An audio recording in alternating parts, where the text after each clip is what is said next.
Welcome to the League of Nerds comic book segment number 77. I'm John Cooney here to talk to you about comics released the 17th of July, 2013. Beginning as usual with my first five, meaning these are the first 5 books I intend to read this week, and I'll give you a little more depth on them, starting with at number 1, X Factor number 259, The End of X Factor, part 3 of 6, one of X Factor's oldest secrets revealed, the truth about Longshot and Shatterstar.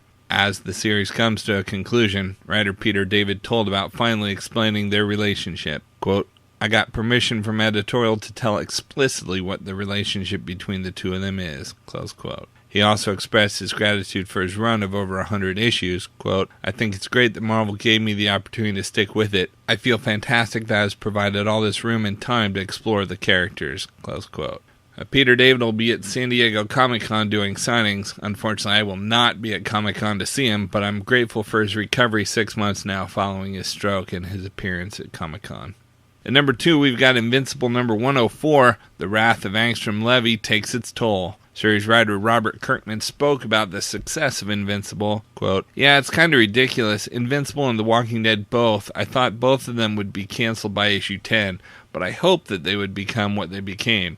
Invincible is always meant to be everything I've ever loved about superhero comics put into one series, which is, as people can now see, quite a lot. I always intended to have this crazy massive run where you get to see Invincible grow and change over time, and do new things and meet new people and watch his evolution as he grows into adulthood. I never thought it would actually happen. It's kind of weird, but I'm happy that it did. Invincible being about this sprawling universe, in my mind having a universe where superheroes exist kind of throws out all the rules. Anything can happen. You can have aliens and things from another dimension, and you can just kind of get silly with it. It's a lot of fun. I think that lends to doing those different things and taking those risks and doing weird stuff from time to time. I think one of the appeals of Invincible is that you're kind of getting a superhero universe in one book, so you get this one-stop shop aspect of getting this whole world of different things. I think that's a massive part of its appeal. Close quote. At number 3, we've got All New X-Men number 14, Jean Grey versus Mastermind. Years ago, one run-in with this famous Brotherhood of Evil Mutants member was the beginning of the end of Jean Grey. Will history repeat itself? Series writer Brian Michael Bendis posted about this issue on Tumblr. Quote, it is by far the best looking issue of the entire series. There was something about this book that just brought everything great about Stuart, Wade, and Marty. I really hope people take time to appreciate the craft of this artwork. I say that with no hyperbole. It's one of the best looking books I've ever had my name on. It's a big week, actually. All New X-Men, Ultimate Spider-Man 25, Powers Bureau 6, and Scarlet issue 7, all gorgeous. 2 Marvel comics and 2 creator-owned comics. I can walk into San Diego with my head held high. Close quote. At number 4, we've got the aforementioned Powers Bureau number 6. From the writer of All New X-Men and Age of Ultron comes another Eisner Award-winning chapter of cops and capes like you've never seen them before. Federal agent Christian Walker has gone undercover to solve one of the deadliest cases in Powers' history, while Agent Pilgrim fights for her life against a most unnatural pregnancy. Series artist and co-creator Michael Avon Alming explained Dina Pilgrim's character development. Quote, Dina has had time to decompress from herself. I think she's more mature now. She's at peace with herself for the first time, but she's also very self-aware of who she is, an outsider and a badass. She knows that she has a dark side, but she wants to do good. We'll see how her new outlook on life can push her further and harder than ever before. The job carries a whole new set of pressures for her. So much more is at stake now that I don't think the old Dina could get her head around. Close quote. And at number 5, we've got Justice League of America number 6, Trinity War Part 2. Series artist Doug Mahnke says that the issue follows closely after the dramatic ending of last week's Justice League number 22. Quote, it is right on its heels, although the stories have their own focus or a detail they're now picking up. Close quote. Series co-writer Jeff Johns says, quote, it's going to be really interesting when these characters do come together because some of them haven't met. Some of them have, and what happens and unfolds in this is going to force them to choose sides. It's not going to end wrapped up in a bow. Something really, really major happens that kicks off some pretty crazy stuff at the end of August. Close quote.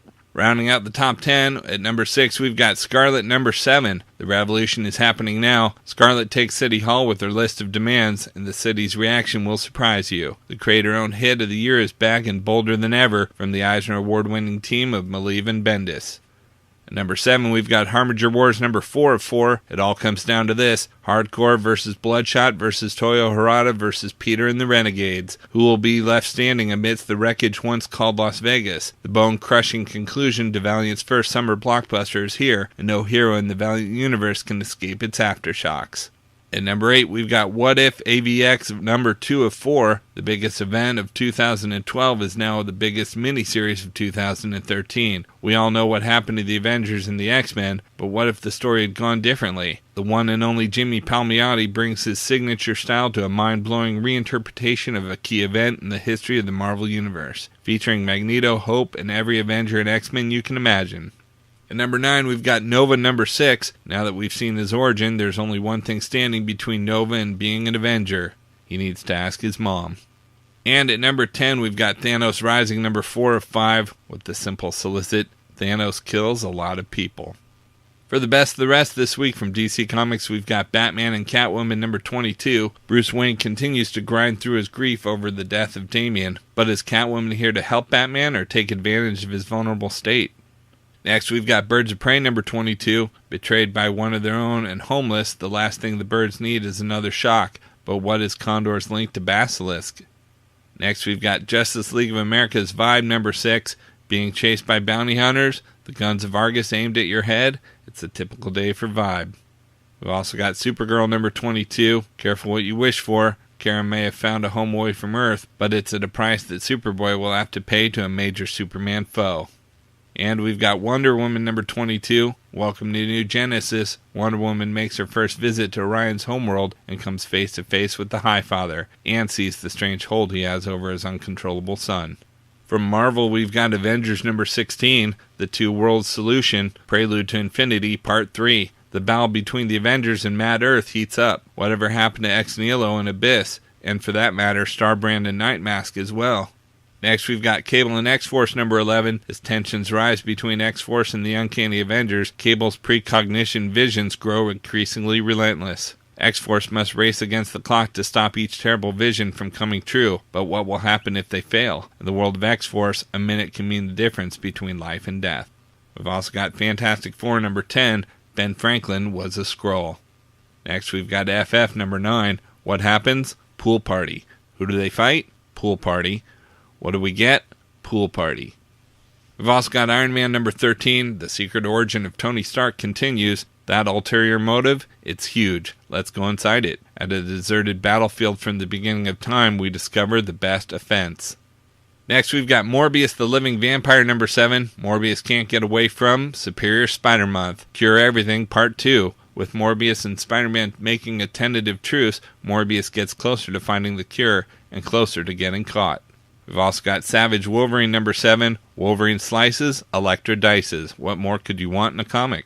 Next, we've got Superior Carnage number 1 of 5. Superior Spider-Man gets sinister with a return of Carnage. Locked away in an asylum, it looks like Carnage is gone for good, but his fellow inmates have other plans. Will they successfully wake the monster, or will this hideous experiment create the most powerful, dangerous, maniacal Carnage yet? A superior Carnage? Kevin Shinnick of Avenging Spider-Man and Robot Chicken and Steven Segovia of Extreme X-Men and Thor come together to create a story so grotesquely gratifying you won't be able to look away. Next, we've got Thor God of Thunder number 10, God Bomb Part 4 of 5, the penultimate chapter in the saga of the God Butcher. Thus comes the final battle against Gore, as three Thors lead an army of slave gods in the fight to save all of divinity. But will it all be for naught, as the massive God Bomb is triggered at last? We've also got Thunderbolts number 13 with the same solicit as last time. First, to look at the Punisher's role on the team. Does he trust his teammates? Then delve into the secrets of the most mysterious Thunderbolt, Mercy. We've also got Ultimate Comics Spider-Man number 25. Miles Morales celebrates his 25th issue. Will the surprising appearance of the new hero's cloak and dagger be enough to bring Miles back into the superhero fold? More young heroes debut. Who will they be? And we've got Uncanny X-Force number 8. The Phantom X love pentagram explodes. With the truth about their sordid past fully revealed, can Phantom X, Psylocke, and Cluster look each other in the eye? Every psychic ninja needs a vicious animal with no impulse control and a short temper to back her up, right? Puck. Man, does that guy love jerky, especially buffalo and bison jerky dipped in Canadian whiskey. Plus, a terrifying surprise villain from the X past is definitely playing chess, not checkers, across Los Angeles. From Dynamite Entertainment, we've got Red Sonja #1. This is it. Red Sonja gets a fresh new attitude by the dream team of writer Gail Simone of Batgirl and Birds of Prey and artist Walter Giovanni of Prophecy and Witchblade on the book they were born to create. Sonja pays back a blood debt owed to the one man who has gained her respect, even if it means leading a doomed army to their certain deaths. This thrilling new series features covers by the top female artists in the industry, including Nicola Scott, Colleen Doran, Jenny Frison, Fiona Staples, Amanda Connor, and more. You do not want to miss this reintroduction of the She-Devil with the sword. From IDW Publishing, we've got X-Files Season 10, Number 2, Believers, Part 2 of 5. Dana Scully survived abduction, cancer, motherhood by mysterious means, and surrendering her miracle baby, but she never encountered anything like these accolades before, or the mysterious deacon who saved her from them. Plus, Mulder follows the lead to Arlington National Cemetery and the final resting place of the lone gunman. From Image Comics, we've got Revival Number 12, the revival event as seen through the eyes of young Cooper Cypress. And from Valiant, we've got Archer and Armstrong number 11, Dinosaurs, Flight 19, The Lost Colony of Roanoke, Alien Greys, Ambrose Bierce. The mysterious disappearances of history have all wound up in the hollow world called the Faraway, and now so have Archer and Armstrong and their arch-nemesis. Can the Valiant Universe's greatest conspiracy busters find their way out before they're trapped forever? And we warn you to have your insurance premiums paid up before reading the last page revelation of the origin of the boon, because your jaw will drop, and probably need to be reattached surgically. Out in trades this week, we've got Batman The Dark Knight Volume 1 Night Terrors trade paperback. Batman battles the Scarecrow and Bane and delves into the mystery of the White Rabbit. Collects Batman The Dark Knight number 1 through 9. Next, we've got Batman The Dark Knight Volume 2, Cycle of Violence hardcover. In this second New 52 volume, the Scarecrow has returned. The villainous genius has always preyed on the worst fears of his victims, but now he's refined his fear toxin to greater effectiveness and deadlier consequences. As the Scarecrow's origin is revealed, Batman must find out not only how to conquer the dangerous psychopath, but how to beat his own worst fear. Collects Batman The Dark Knight number 10 through 15 and 0. We've also got Black Orchid trade paperback new edition. The 3-issue Black Orchid miniseries is back in a new trade paperback. After being viciously murdered, Susan Linden is reborn as the Black Orchid, a hybrid of plant and human, destined to avenge her own death. Now, as the demi-goddess attempts to reconcile human memory and botanical origins, she must untangle the webs of deception and secrets that led to her death. Collects Black Orchid number 1 through 3. From Image, we've also got Revival Volume 2, Live Like You Mean It trade paperback. For one day in rural central Wisconsin, the dead came back to life. Now the living and the recently returned struggle to maintain a sense of normalcy amidst political and religious conflicts. Collects Revival number 6 through 11.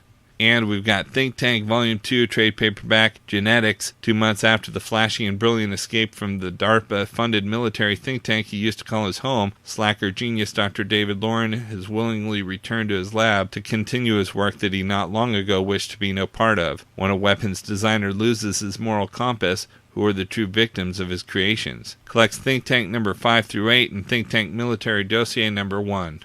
Okay, so that's just a few of my favorite books out this week, and there's still plenty of others available. I broke out all the Marvel titles this week in their own video, as well as a separate video for all of DC, and even a video with the top independent publishers. You can find them all on my YouTube channel at he'sgotissues.com. And we'll also have links up on the leagueofnerds.com, our Facebook page, so be sure to like us there too. And of course, you can follow everything I'm reading on Facebook, Pinterest, Tumblr, or Twitter. You can find links to everything in the About section at he'sgotissues.com. And a reminder that both He's Got Issues and the League of Nerds are proud members of the Comics Podcast Network. So until next week, I'm John Cooney, and I've got issues.